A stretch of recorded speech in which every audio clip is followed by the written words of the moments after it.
இரத்தத்தினால மீட்கப்பட்ட பிரியமான தெய்வ ஜனமே, இன்றைய நாளிலும் கூட கர்த்தர் நம்மோடு பேசி இருக்கிறதான வார்த்தை ஏசாயா 61ஆம் அதிகாரம் 3வது வசனம்.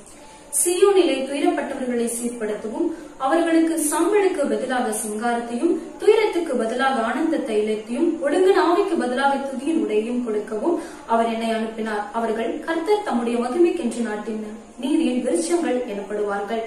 ஆம் தேவஜனமே, இந்த உலகத்துல எத்தனையோ ஜனங்கள் இருக்கலாம். ஆனா கர்த்தர் நம்மள முன்குறிச்சிருக்காருங்க.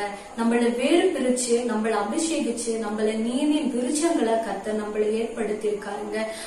அவரை மகிமைப்படுத்துகிற நீதியின் விருட்சங்களை கர்த்தர் நம்மளை தெரிஞ்செடுத்திருக்காருங்க.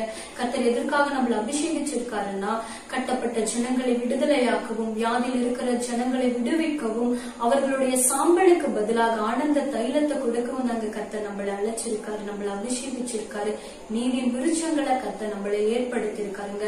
இந்த எழுப்புதலின் நாட்கள்ல நம்மளை குறிச்சு மிகப்பெரிய ஒரு திட்டத்தை கர்த்தர் வச்சிருக்காரு. ஒரு கூட்ட ஜனங்களை நம்ம ஆயத்தப்படுத்தணும், அவர்களை பரலோகத்திற்கு நேராக திருப்பணும்னு சொல்லி கர்த்தர் நம்ம மேல ஒரு மிகப்பெரிய ஒரு திட்டத்தை வச்சிருக்காங்க. நம்ம செய்யறதுல என்னன்னா, கர்த்தர் கொடுத்த தரிசனத்திலும் அவர் கொடுத்த அபிஷேகத்திலும் நம்ம உண்மையாய் ஓடும் பொழுது கர்த்தர் நிச்சயமாகவே மிகப்பெரிய ஒரு ஆசீர்வாதத்தை, அவரோடு கூட இருக்கிற அந்த உத்தமம் உண்மையான ஊழியக்காரரை கர்த்தர் நம்மளை வரவேற்க அவர் ஆயத்தமா இருக்காருங்க.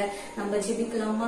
பரிசுத்தமுள்ள எங்கள் நல்ல பிதாவே, சேனைகளின் தேவனாகிய கர்த்தாவே, அப்பா நீர் இன்று எங்களோடு கூட பேசின வார்த்தைக்காக உமக்கு நன்றி அப்பா.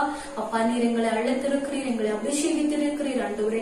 அப்பா இந்த அபிஷேகத்திலும் ஆண்டவரே அப்பா உங்களுடைய தரிசனத்திலும் உண்மையோட கர்த்தர் நீர் எங்களுக்கு கிருபை செய்தார் அப்பா.